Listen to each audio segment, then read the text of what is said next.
Imagine, just for a moment, a civilization so incredibly advanced it could harness the power of an entire galaxy. What would that even look like? How would we possibly measure something like that? Sounds like pure science fiction, really. Totally. But it's actually the core idea behind something called the Kardashev Scale. It's this visionary framework for classifying civilizations, basically by how much energy they use. Okay, so it's not just a cool sci-fi concept then. Not at all. It's actually a serious tool for thinking about, well, extraterrestrial intelligence, for one thing.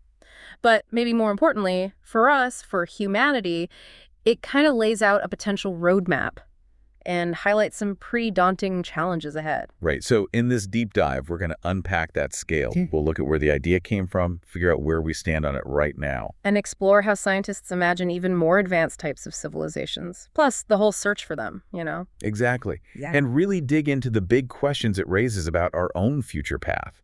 Because this isn't just about aliens, is it? It's about what we as a species might become. Precisely. It's a mirror, in a way. Okay, let's dive in. Where did this whole scale idea originate? It goes back to 1964. A brilliant Soviet astronomer, Nikolai Kardashev. Kardashev. Yeah.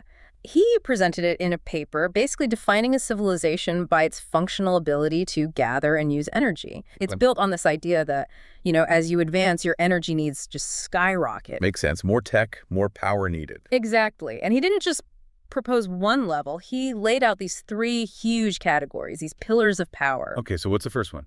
Type I. Type I. That's a civilization that can access and store all the energy available on its home planet. Everything. Right. All of it. Wow. Okay, how much energy are we talking about there?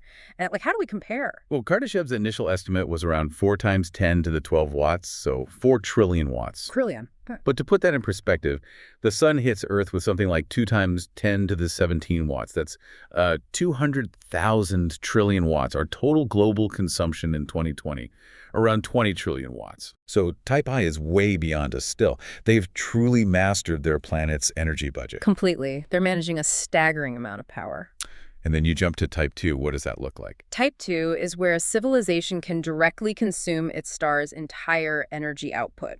The whole star. How? Well, the thinking goes, probably through massive engineering projects, megastructures like the famous Dyson sphere. Right, like a shell built around the star. Exactly, something to capture basically all the energy radiating outwards. The power consumption would be immense, comparable to the sun's total luminosity. We're talking 4 times 10 to the 26 watts. That number, it's hard to even grasp. 400 million billion watts. So they basically control their star. That's the idea. Mastery of their entire solar system's main energy source. Okay, my mind is already kind of blown. But there's a Type 3. Oh, yeah. Type 3 takes it to the truly cosmic level, harnessing the energy of an entire galaxy. The entire galaxy. Every star, every black hole, nebulae, everything within it. The power involved would be comparable to the entire Milky Way's luminosity, maybe 4 times 10 to the 37 watts. That's almost incomprehensible. A civilization operating on a galactic scale. It really pushes our definition of what civilization or power even means. And here's the kicker. Let me guess. We're not even Type I yet. Not even close. Humanity as a whole hasn't reached that first major milestone on Kardashev's original scale. We're still working our way up that first rung. Huh. Okay, that's definitely humbling. But also kind of exciting thinking about the potential climb. You mentioned the scale was refined, though. The gaps seem huge. They are huge, and that's exactly what Carl Sagan thought. Back in '73, he found those jumps between Type 1, 2, and 3 just too vast. Jan, of course. What did he suggest? He proposed this really elegant logarithmic formula. It lets you calculate intermediate types, like a Type 1.1 or maybe a 2.3. It smooths out the scale, gives us a finer gradient to measure progress. That makes more sense. So where did he place us back then? Well, get this. In 1973, Sagan estimated humanity was about a Type 0.7. 0.7, okay. And fast forward to, say, 2021. With all our progress, we're still only around Type 0.73. Still 0.73. Wow. That really underscores the sheer scale of energy involved in reaching Type 1. Yeah. We're moving, but slowly. Very slowly on that scale. Michio Kaku, another physicist who thinks a lot about this, he estimates that if we could increase our energy consumption by just 3% per year. Which sounds achievable. Maybe. Well, if we could sustain that, Kaku thinks we could hit Type I in maybe 100 to 200 years. Okay, that's within reach, sort of. And Type 2. Type 2 would take a few thousand years at that rate. And type 3, we're talking maybe 100,000 to a million years. A million years. Right. So what would type I actually look like for us if we get there in a century or two? Kaku paints a picture of having enough energy to, like, influence weather patterns, maybe even mitigate earthquakes or volcanoes. Building cities on the oceans becomes feasible. Planetary engineering, basically. Yeah. And he connects it to other things, too. Developing a truly global language, which you could argue English is becoming. Global communication like the internet, a global economy, a global culture. Right. It's about planetary unification and mastery. Sounds pretty utopian, controlling earthquakes and having a global culture. But there's always a catch, isn't there? Always. This path is definitely not guaranteed. Sagan himself called our current stage technological adolescence. Adolescence, Meaning we have powerful tools, but maybe not the wisdom or maturity to handle them. There's a high risk of self-destruction before we even reach type I. Through wars or... Wars, sure. Or social conflicts, resource mismanagement. Even just the waste heat from consuming that much energy could potentially make Earth uninhabitable, a kind of Malthusian catastrophe where our demands outstrip the planet's ability to cope. That's sobering. And it's not just self-destruction risk, right? What about resources? Absolutely. Philip T. Metzger, a planetary scientist, really emphasizes resource depletion. He points out our non-renewable sources are dwindling fast. Natural gas, coal, maybe gone or uneconomical within decades. Oil peaked years ago. So we can't rely on fossil fuels to get us to type 1. Not sustainably, no. Metzger argues we need a massive push into space. He calls it a 100-year project to access the resources of the solar system. Like asteroid mining and things like that. Exactly, but even more ambitious. He envisions something called a robot sphere. Robot sphere. Yeah, basically fleets of self-replicating, self-learning automated probes, starting maybe by exploiting energy resources on the moon. Self-replicating robots building our space infrastructure. Right. He calculates that harvesting lunar energy could potentially accelerate us towards Type 2 status within just 53 years. Imagine AI building huge solar collectors, factories all out there. It could create a solar system-wide economy, maybe drastically cut manufacturing costs. That sounds almost fantastical. A robot-built solar system economy.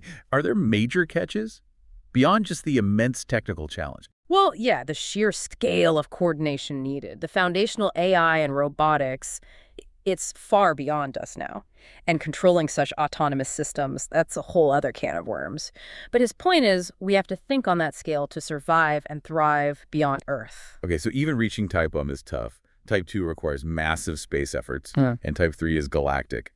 But some people think beyond Type 3. Oh, definitely. Michio Kaku, again, he throws out the idea of a Type 5 civilization. Type 4, what's left after a galaxy? Extragalactic energy sources, things like dark energy, maybe harnessing the power of galaxy clusters. It gets very speculative, almost godlike power levels. Oh, okay. Are there other ways to think about this scale? Yeah, Robert Zubrin, who's famous for his Mars colonization ideas, he redefines the types more by mastery of domains. Type I masters its planet, Type 2 its solar system, Type 3 is galactic, a truly starfaring civilization. So less focus purely on raw energy, more on control over environments. Kind of. Zubrin even ponders a Type Phi as mastering the universe, but he acknowledges the speed of light is a pretty hard limit on communication and control across those scales. But what if the path to advancement isn't bigger, but smaller? Now you're getting to one of the most interesting twists on this. John D. Burrow proposed what you could call an anti-Kardashev scale. Anti-Kardashev? Yeah. I'm intrigued. Instead of focusing on harnessing larger and larger energy sources, Burrow's scale focuses on manipulating smaller and smaller scales of matter. So going inwards instead of outwards. Exactly. His Type I-, he uses minus signs, is about manipulating objects on our own scale, building things, mining, basic engineering. Okay, like us now, mostly. Right. But then you go down. Type IV- could manipulate individual atoms, think advanced nanotechnology, maybe creating artificial life at the molecular level. Nanotech level control. Then Type VI- could manipulate elementary particles, quarks, leptons, and the ultimate level, Type Omega-, Omega-, manipulating the fundamental structure of space and time itself. Whoa. Okay, that's a completely different vision of what advanced means. Not raw power, but intricate control over reality's building blocks. It's a profound shift in perspective, isn't it? Does ultimate advancement mean galactic empires, or does it mean mastering the quantum realm? That's fascinating. Are there other alternative ways to classify civilizations? Yeah, Zoltan Galantai brought up a few interesting points. He suggested classifying by resilience to catastrophes, local, regional, global. How well can a civilization survive shocks? That makes sense. Survival is key. Or he also touched on miniaturization. What if advanced tech, especially nanotech, actually reduces the civilization's overall energy needs rather than increasing them exponentially?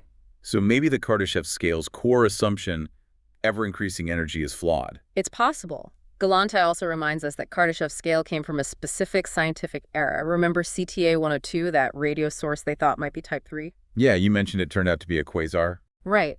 Our understanding of astrophysics has changed dramatically. What seemed like alien megastructures back then, we now often have natural explanations for. So the framework itself might need updating. And didn't Freeman Dyson have a different take on the ultimate measure? He did.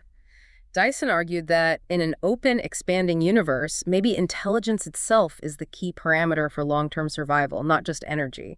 He thought life and communication could persist indefinitely, even with finite energy, if you're smart enough. So intelligence and efficiency over brute force energy consumption. It certainly challenges the Kardashev premise. Maybe the most advanced beings aren't the most power-hungry, but the most adaptable and information-rich. Okay, so if these super civilizations, whatever type they are, do exist, how on earth do we find them? Well, that's the domain of SETI, the search for extraterrestrial intelligence. Kardashev himself initially urged SETI to focus on type 2 or 3 civilizations. Why them specifically? He figured their energy signatures would be so huge they'd be easier to spot across vast distances.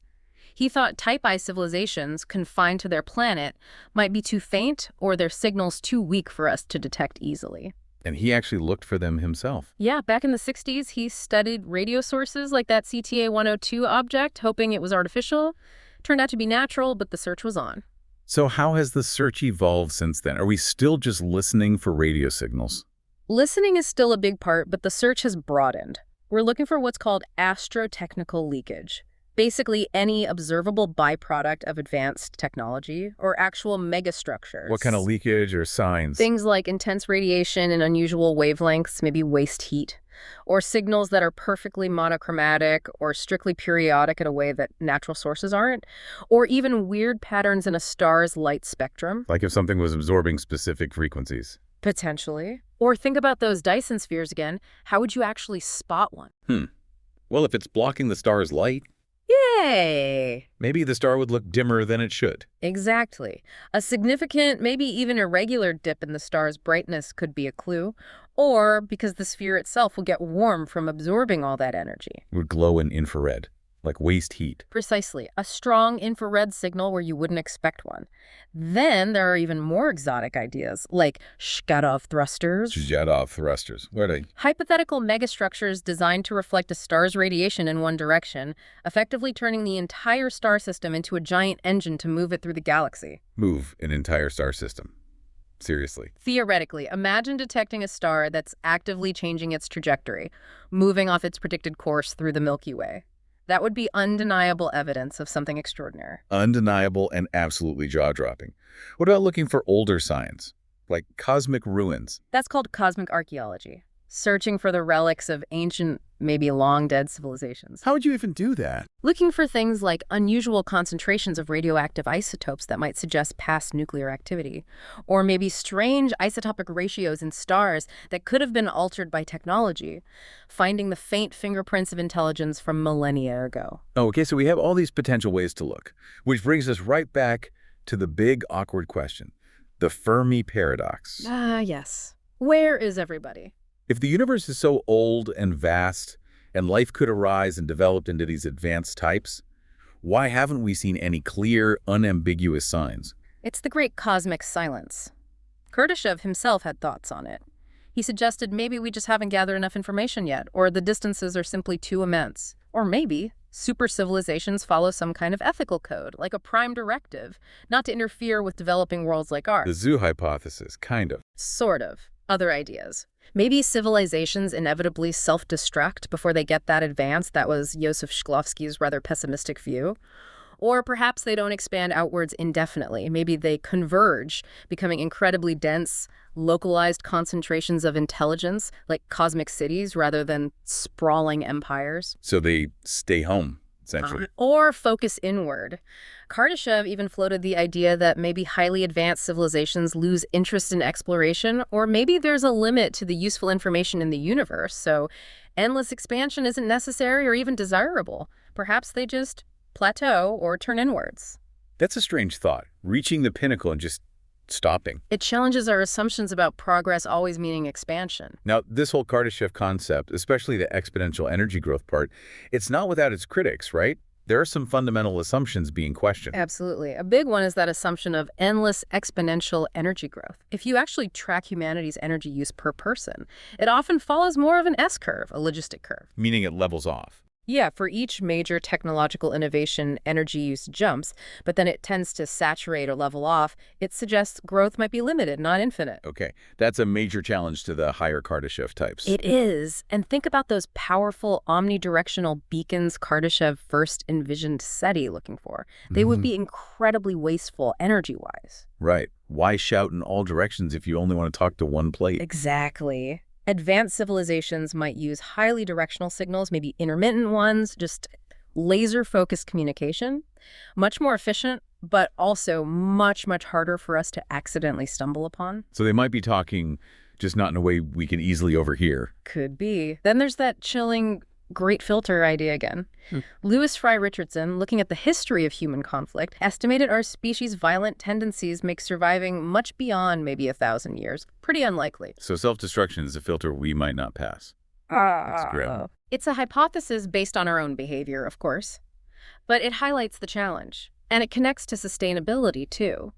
Yvon Dutille and Stéphane Dumas argued that any industrial civilization might hit a wall after just a few centuries. A wall? How so? Because it becomes fundamentally impossible to keep securing enough energy sustainably and manage the environmental impact, especially climate change. They calculated that once global energy use passes about 127 terawatts, not that far above our current level in the grand scheme, it could trigger an irreversible climate crisis. So there might be a natural ceiling imposed by planetary limits long before we even get close to Type I. Potentially, yes. It makes Nikio Kaku's warning seem very relevant that humanity could sink into an abyss if we failed to achieve global cooperation, communication, and sustainable innovation. It's not just about finding more energy, it's about managing ourselves and our planet. Which brings us back to maybe needing a different kind of advancement. It really does. And Zoltan Galante made another profound point here. Trying to imagine these multi-century or multi-millennia projects of advanced civilizations, it requires imagining an ethic totally different from ours. Different values, different goals. Completely. He suggested super civilizations might simply be beyond our current capacity to even represent intellectually. What they value, what they build, how they operate. It might be literally inconceivable to us right now. So we might not even recognize them if we saw them. We might not. They might not fit any of our neat Kardashev boxes at all. Wow. Okay, so there we have it. The Kardashev scale, from Type I mastering a planet all the way up to galactic empires and maybe even beyond, or perhaps turning inward to master space-time itself. It's this incredible spectrum of possibilities. It really forces you to think about the long-term future, the ultimate destiny of intelligence in the universe. It's awe-inspiring, and maybe a little terrifying, too. It absolutely is. And this whole deep dive, it really makes you stop and think, what kind of civilization are we actually building right now? Are we stumbling towards Type I with all its potential and perils? Or are we, perhaps unconsciously, heading towards a different kind of evolution? Maybe one focused more on information, resilience, sustainability, maybe even that inward path Barrow suggested. It leaves us with a really provocative final thought, doesn't it? What if the most advanced civilizations out there aren't the ones burning the brightest with raw energy? What if, as thinkers like Dyson and Galante suggest, they prioritize knowledge, efficiency, resilience? If that's the case, they wouldn't look like giant energy signals lighting up the sky. They might be subtle, almost invisible to our current search methods. Quietly observing, perhaps. Maybe manipulating things on scales we can't yet perceive. What if the universe is actually teeming with incredibly advanced life, but we're just not looking for the right signs? What if they're all around us in a way we can't yet comprehend? That is something to chew on.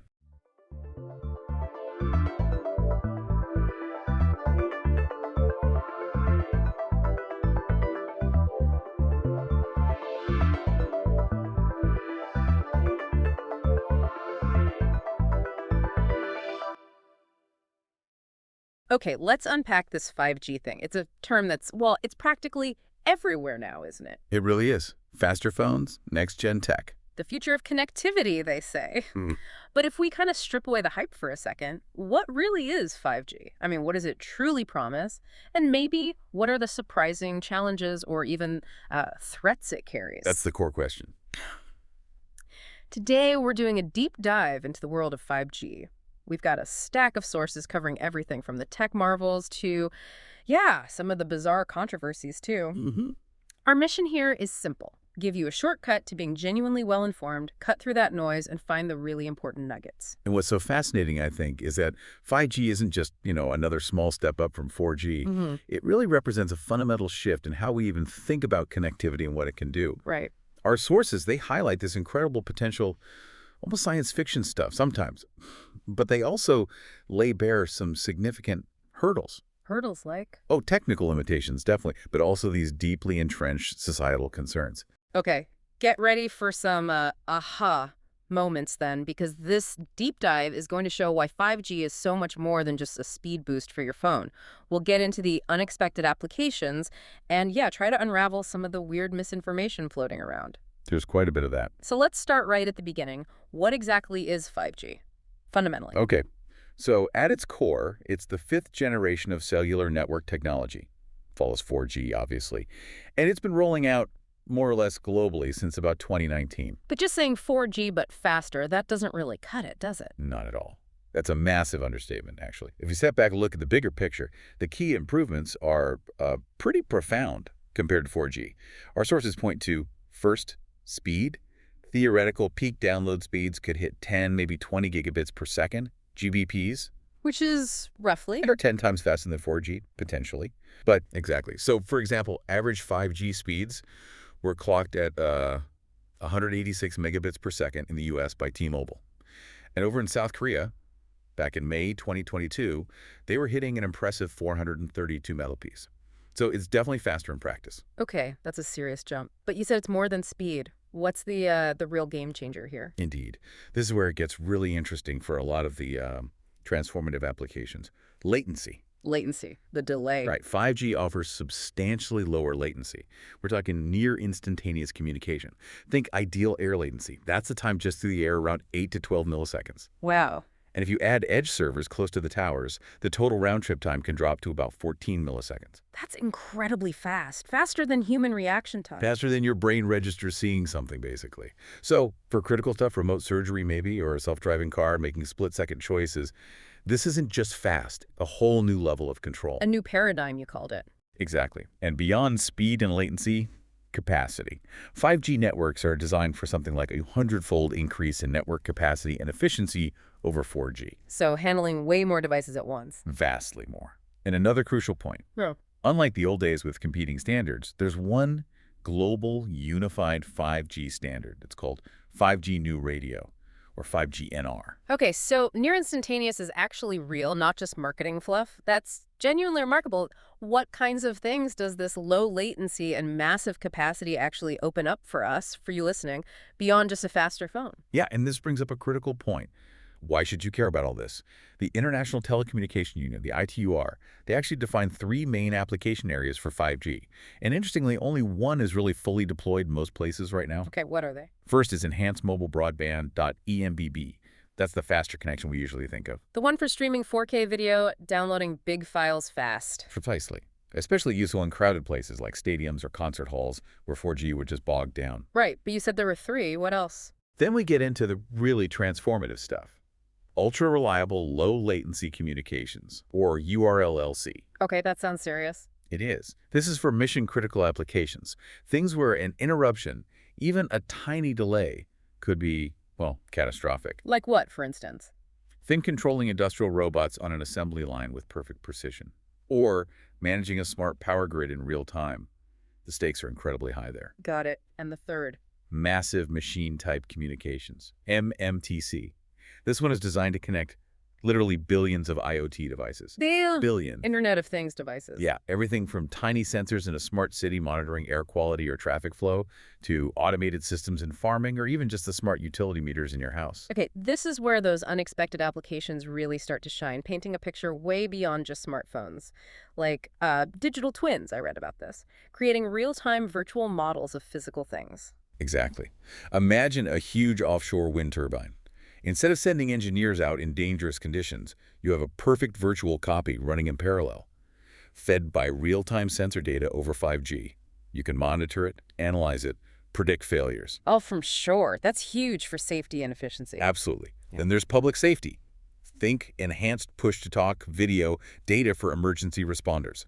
Much more reliable, much faster in a crisis. Crucial when seconds count. And for homes and businesses, especially outside big cities, fixed wireless access, or FWA. Using 5G like a replacement for cable or fiber internet? Precisely. Delivering high-speed broadband wirelessly. It's a potential game-changer for closing the digital divide in rural or underserved areas where laying fiber is just too expensive. That could make a massive difference to people. It really could. And the list goes on. Think wireless video transmission. Sony's even tested using local 5G to replace bulky cables on broadcast cameras. Making live TV production much more mobile. Yeah. Exactly. More flexibility than autonomous vehicles. Now, they don't need 5G to drive themselves locally. They have onboard sensors. Right. But for teleoperations, that's a remote human taking control in a tricky situation. 5G's low latency is vital. Imagine needing to steer a car from miles away with almost no delay. Yeah, you'd need that instant response. And we're even looking beyond the ground now. Standards are being developed for non-terrestrial networks, NTN. Meaning? Using satellites, high-altitude platforms to extend 5G coverage literally everywhere. Remote oceans, mountains, deserts. Companies like Samsung, MediaTek, Qualcomm, they're already building hardware that integrates 5G with satellite capability. Wow. So connectivity truly anywhere on the planet. That's the goal. If you step back, you see these applications driving huge changes across healthcare, transport, entertainment, fundamentally altering how industries operate. It really is a massive leap beyond just faster movie downloads. Yeah. So, okay, how does 5G actually do all this? It's obviously not magic. It must be some clever tech and using radio waves differently. Precisely. It's a combination of new technologies and smarter use of the radio spectrum. 5G operates across 3 main frequency bands, and each one has its own pros and cons. Okay, let's break those down. What's the first? First, you've got low band. This is also called frequency range 1, uses frequencies below 6 gigahertz, often in the 600 to 900 megahertz range, similar to 4G. So similar range to 4G towers too, good coverage. Yeah, decent coverage, signal travels pretty far, penetrates buildings reasonably well. Speeds are okay, maybe 50 to 250 megabits per second. Good foundation layer. Okay, solid, but maybe not the super fast speeds people talk about. Exactly. For faster speeds, you generally move up to mid-band, still in frequency range 1, but using microwaves, typically 1.7 to 4.7 gigahertz. And this is common in cities. Very common. Yeah. It's often seen as the sweet spot, balancing good speed, maybe 100 to 900 megabits per second with decent range. Cell towers can cover several kilometers. This is probably the 5G most people experience day-to-day right now. Right, that makes sense. So where do the gigabit speeds come in? That's the high band, or millimeter wave. This is frequency range 2, way up there, 24 to 47 gigahertz. This is where you get those potential gigabit per second speeds. Ah, okay. But I feel like there's a but coming. I've heard millimeter wave has issues. Yes, there's a significant trade-off, a big but. Millimeter waves have very, very limited range. We're talking hundreds of meters, not kilometers. Golly, that's short. Yeah. And they really struggle to penetrate obstacles, walls, windows, even leaves on trees, or the human body can block or weaken the signal significantly. So how do you make that work in a city? It requires a really dense network of what are called small cells. Lots of low-powered radio nodes, almost like Wi-Fi hotspots mounted on lampposts, buildings, Yeah. close together, especially in busy areas. Okay, so different frequencies for different needs. Makes sense. But what about the tech behind the frequencies? Our sources mentioned some interesting things. Absolutely. Beyond the spectrum, several key technologies make 5G tick. One of the biggest is massive MIMO. MIMO, multiple input, multiple output. Exactly, but on a massive scale, using dozens, even hundreds of small antennas at the base station and multiple antennas on your device. And that does what? Boosts capacity. Hugely. It allows the tower to communicate with many devices simultaneously, much more efficiently. Think of it like going from one big floodlight covering everyone dimly to hundreds of individual laser pointers, each focused directly on a user. Better signal, less interference. Precisely. Then you have those small cells we mentioned, absolutely essential for making high-band millimeter wave practical. Right. And beamforming, I read about that too. Yeah, beamforming is clever. Instead of broadcasting the signal out in all directions, like a traditional radio tower, Wasting energy. right, beamforming uses signal processing to focus the radio waves into a specific beam, pointed directly at the user's device. Like a spotlight for data. Exactly. Stronger signal for the user, less interference for others, more efficient use of power. Clever. And one more, edge computing. How does that fit in? Edge computing is crucial for that low latency we talked about. It means moving computing power and data storage closer to the edge of the network, nearer to the user. Instead of sending data all the way back to a central cloud data center? Correct. Processing data locally, right near the cell tower, or even closer, dramatically cuts down the round-trip time. Makes that near-instant response possible for things like connected cars or real-time analytics. Okay, that paints a clearer picture. But technology doesn't stand still. What's next? I heard about 5G Advanced. Yeah, that's already happening. Sometimes called 5.5G. It's defined under the 3GPP Release 18 standard. Think of it as a bridge towards 6G. And what does that bring? Even faster speeds? Potentially, yes. Yeah. Theoretical targets are around 10 Gbps downlink, 1 Gbps uplink. But it's more than just speed. It aims to connect maybe 100 billion devices. Wow. It also integrates AI and machine learning directly into the network for optimizing performance, managing traffic. The network manages itself better. Sort of, yeah. It also enhances network slicing. That's the ability to create dedicated virtual networks on top of the main 5G infrastructure, each tailored for a specific need. Like a private lane on the highway for critical applications. That's a great analogy. Guarantees performance for things that need it. 5G Advanced also aims for near-zero handover time moving between cells without dropping connection, and even adds independent geolocation without needing GPS. So your device could know where it is even indoors or underground. Potentially, yes. Crucial for logistics, emergency services. And it's not just theory. Places like Finland and China are already deploying 5G Advanced features. Okay, so the potential, the promise of 5G and its evolution, it's clearly immense, really pushing the boundaries. But as you said earlier, powerful new tech often comes with challenges, controversies even. Our sources definitely dig into some significant concerns we need to talk about. Absolutely. And it's really important here to, look at these critically, understand the different viewpoints without necessarily taking sides, just reporting what the sources highlight. Right. So what's the first big area of concern? One major one is security.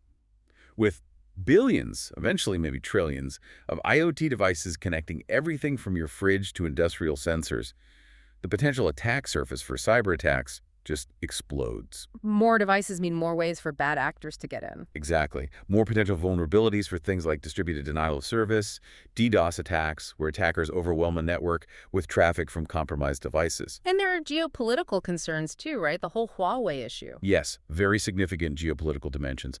Our sources mention a U.S. House report back in 2012, for instance, concluding that equipment from Chinese vendors like Huawei and ZTE could pose risks to U.S. national security interests.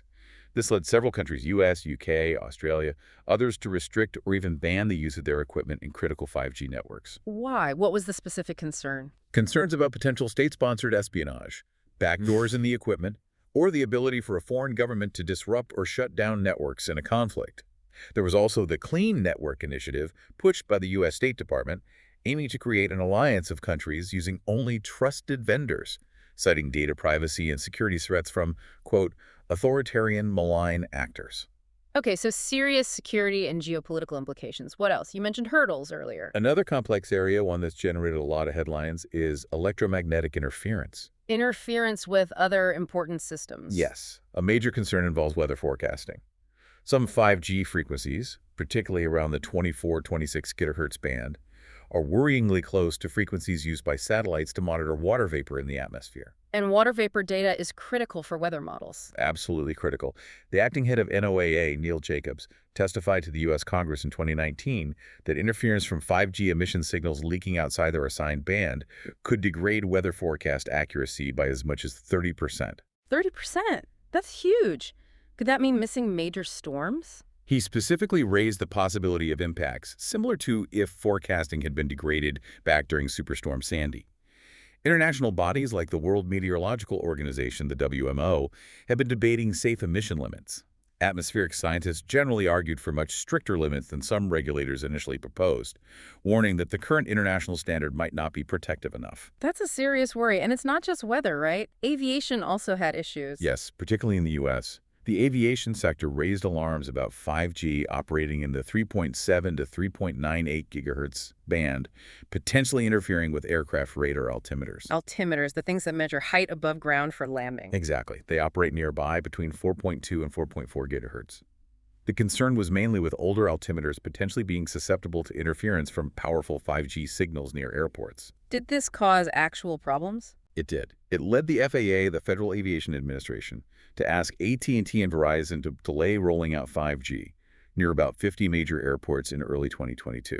There were some flight cancellations and disruptions as airlines updated equipment or procedures. Why was this mainly a U.S. issue? Didn't Europe have the same problem? Interestingly, less so. Yeah. Europe generally uses slightly lower frequencies for its main 5G band, 3.4 to 3.8 gigahertz, providing a bit more separation from the altimeter frequencies.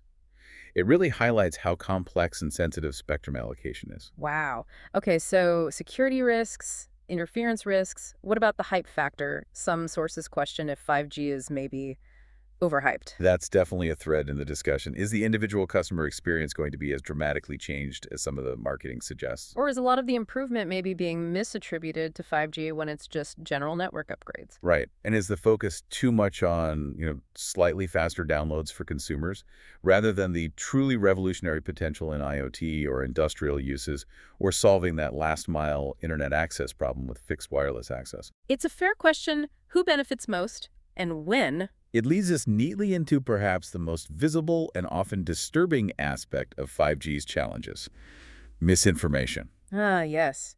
This seems to follow any new wireless tech, but 5G took it to another level.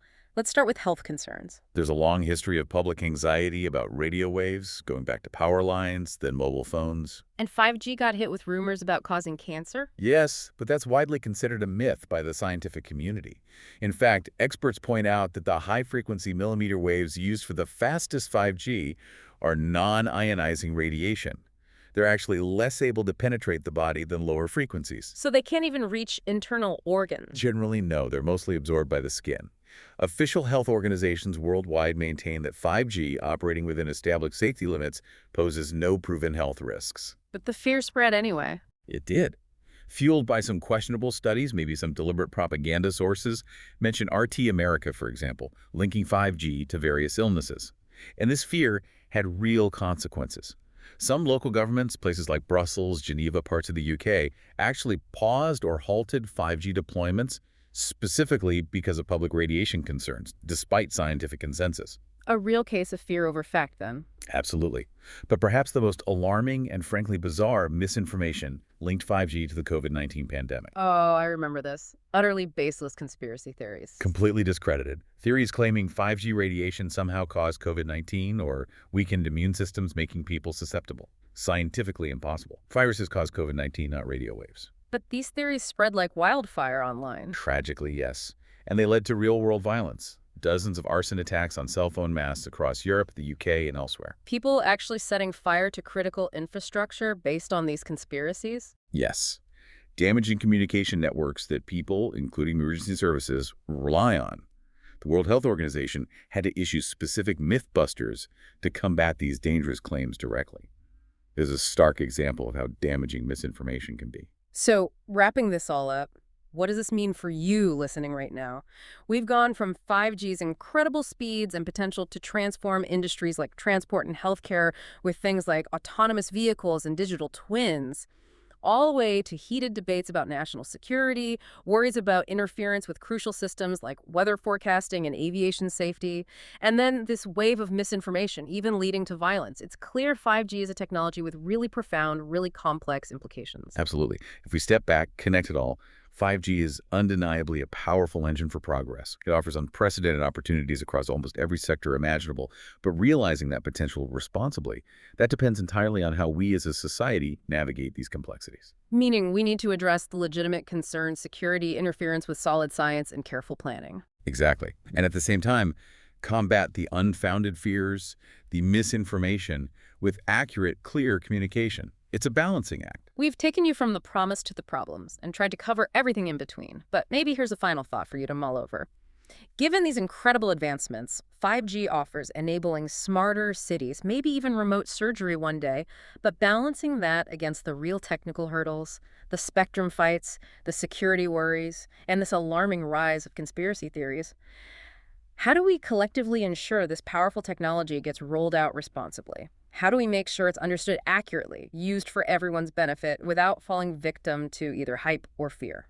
That's the multi-billion-dollar question, isn't it? It certainly is, and it's a conversation that's really just beginning.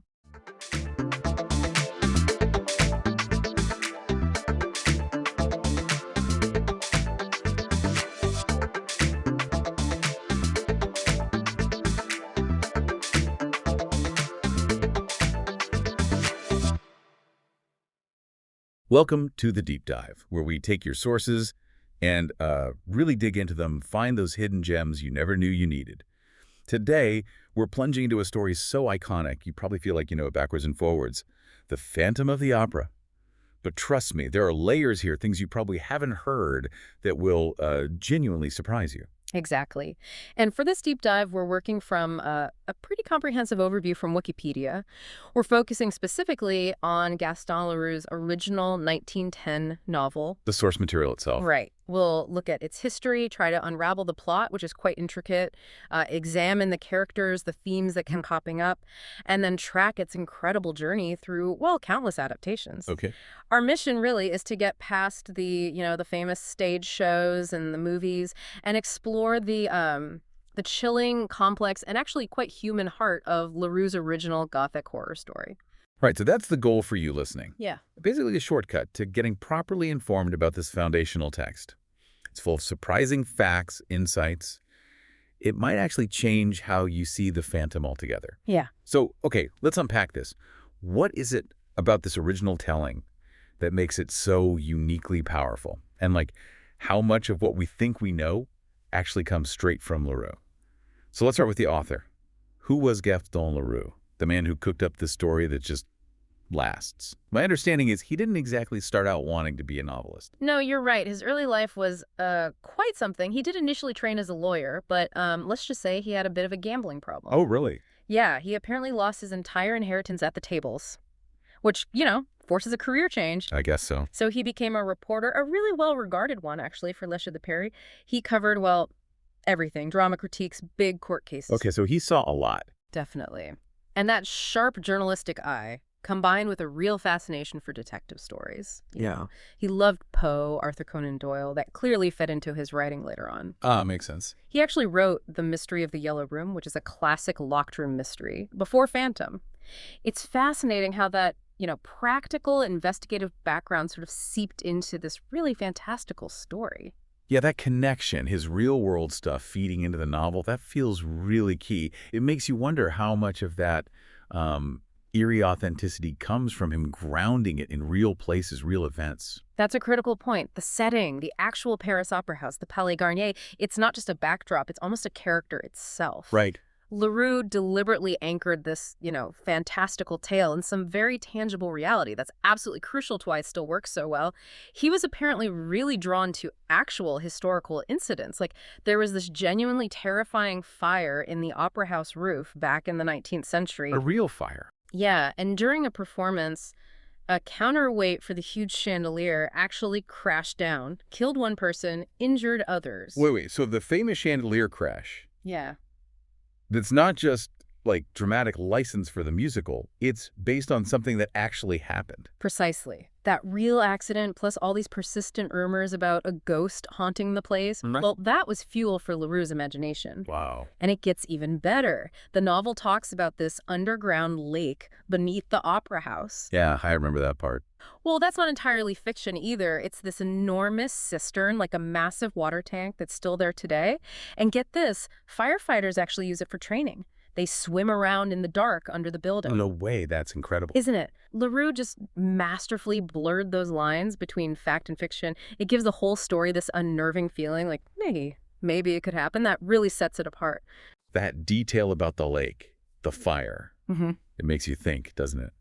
How many other stories we think are pure fiction are actually rooted in something, well, much grittier and real?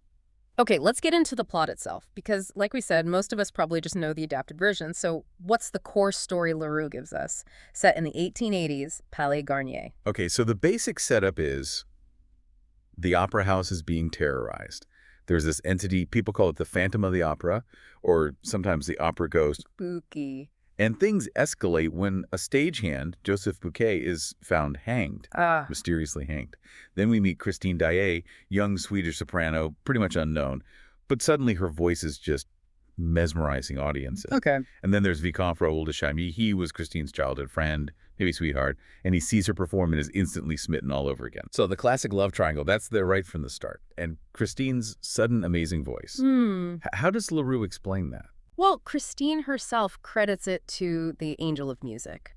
This mysterious tutor, her father, on his deathbed, sort of prophesied would come to guide her. The angel of music. And this angel is, of course, Eric, the Phantom himself. He becomes completely obsessed with Christine, starts making demands. Like what kind of demands? He insists Christine gets the lead roles, and crucially, that box 5 must always be left empty for him. Okay. And what happens if they don't listen? Bad things. The lead soprano, Carlotta, she suddenly starts croaking like a toad right in the middle of a song. And yes, the grand chandelier does crash down, killing a spectator. So the chandelier crash is definitely in the book, Blech. tied to his demands being ignored. Absolutely. And after that chaos, Eric abducts Christine, takes her down to his lair beneath the opera house, and it's there he finally reveals who he is a man, but with this horrifying facial deformity. Right, the unmasking. That's always a huge moment. How does that play out in the novel? Is it darker? Oh, definitely. Eric's initial plan, apparently, was just to keep her for a few days, show her his world, ready? But then she rips off his mask out of terror and curiosity and sees his face, which LaRue describes as like a living skull, basically decomposed. And that act, her seeing him, it completely shatters him. He panics, thinking she'll leave him forever, so his plan changes instantly. Now he's decided he has to keep her there permanently. Well, that's a sharp turn. But then, after about 2 weeks, she pleads with him, and he actually agrees to let her go. But, and this is key, only if she wears his gold ring and promises to be faithful to him, always. That's incredibly possessive and desperate. Totally. It's all born from this deep, deep insecurity and fear of rejection. A really tragic kind of attempt at connection. Yeah. So what happens next? How does this desperate situation escalate?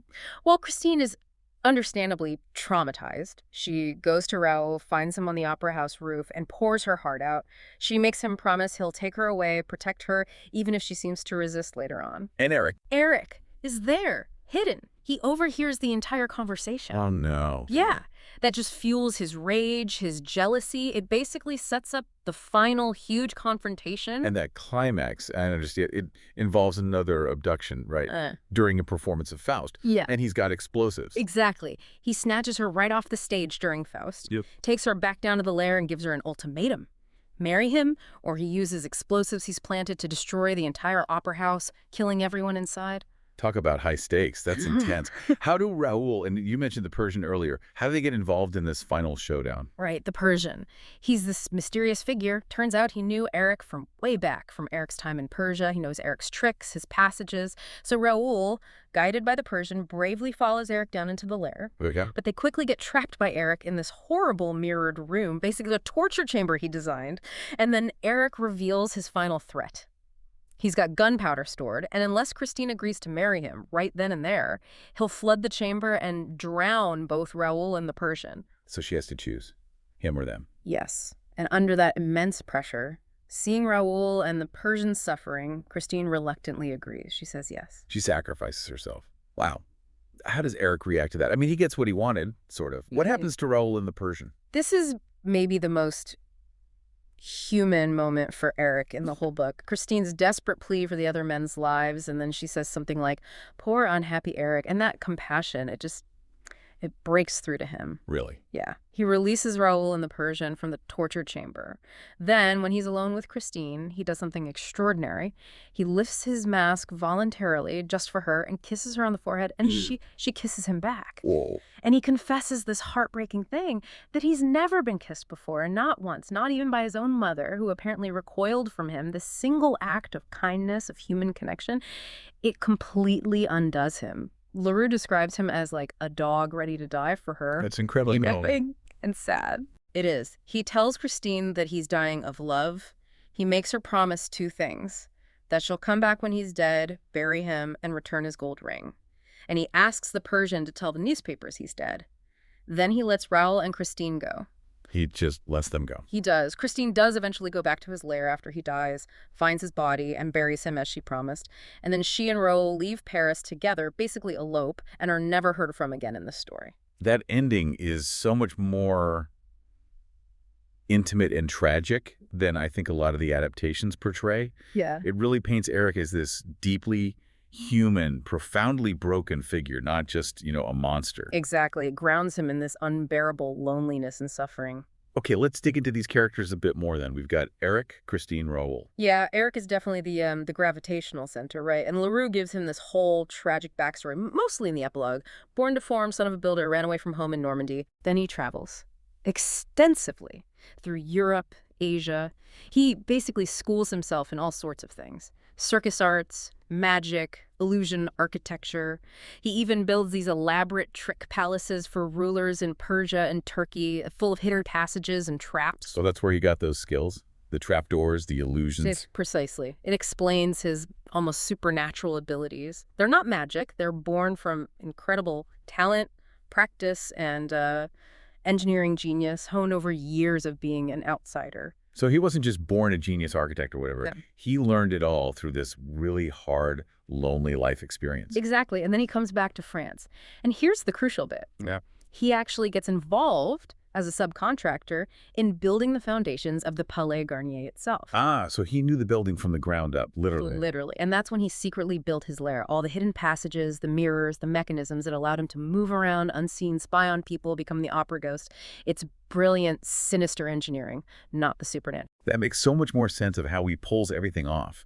And the Persian character fits into this. Yes. The Persian, Daroga is his title, I think, knew Eric from his time building those trick palaces back in Persia. He understands Eric's methods, his psychology, maybe feels some responsibility. He adds this whole layer of Eric's hidden past resurfacing. Okay.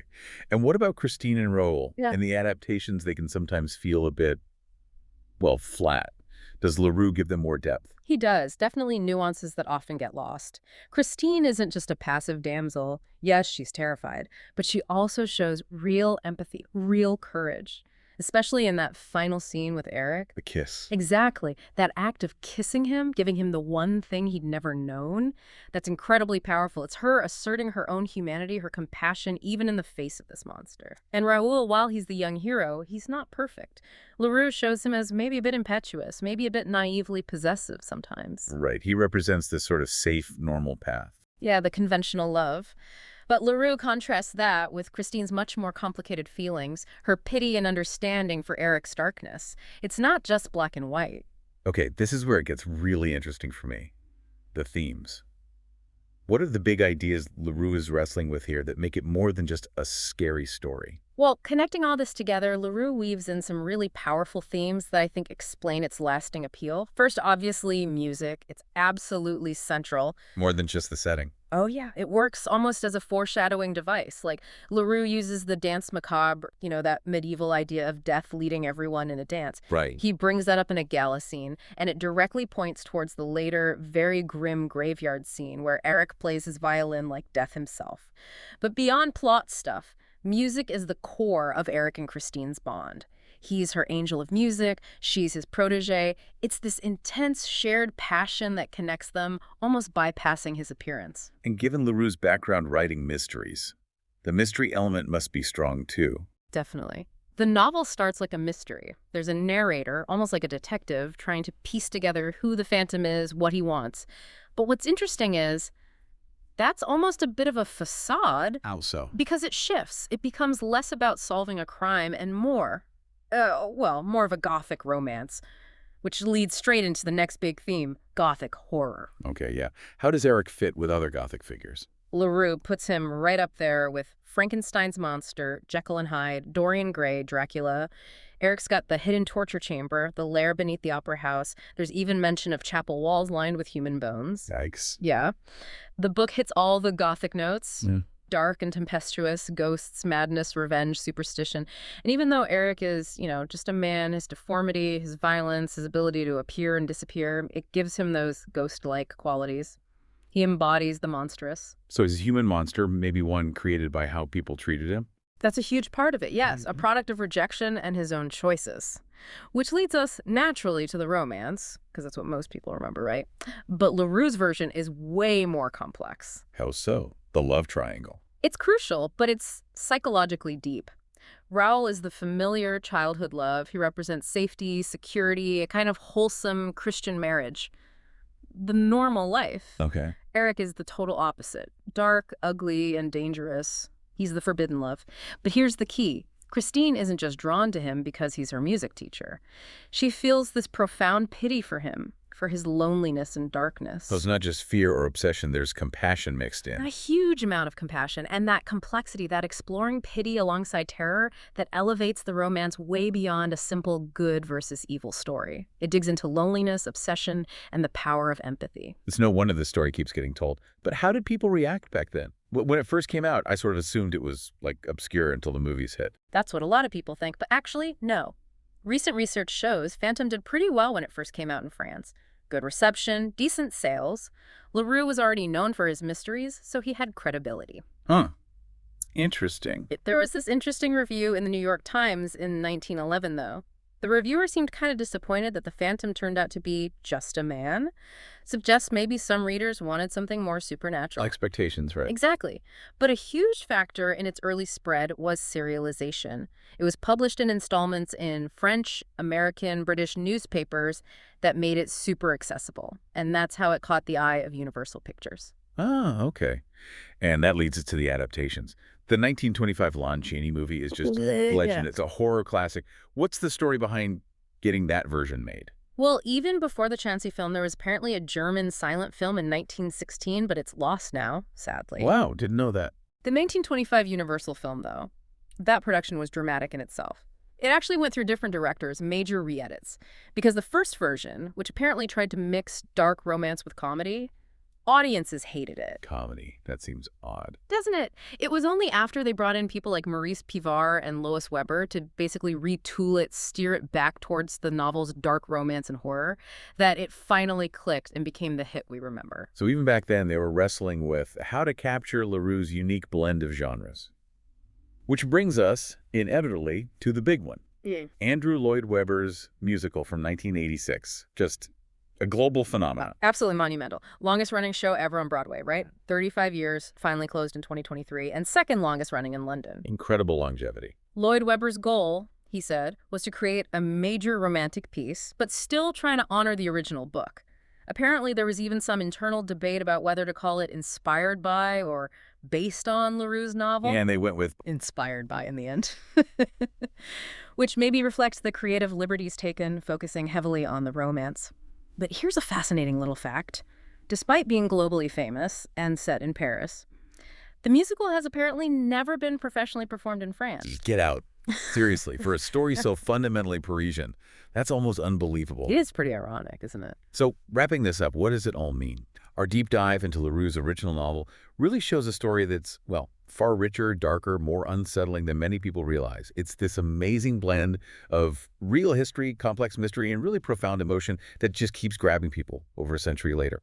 Yeah, and it really makes you think, doesn't it? When you strip away the soaring music, the Hollywood glamour, LaRue's original story forces you to look at human loneliness, obsession, that really complex link between how someone looks on the outside and what's going on inside. It kind of begs the question, how much of the monster is inherent and how much is created? Created by the horrified onlooker or by the society that pushes someone like Eric into the shadows? Maybe something for you to ponder until our next deep dive.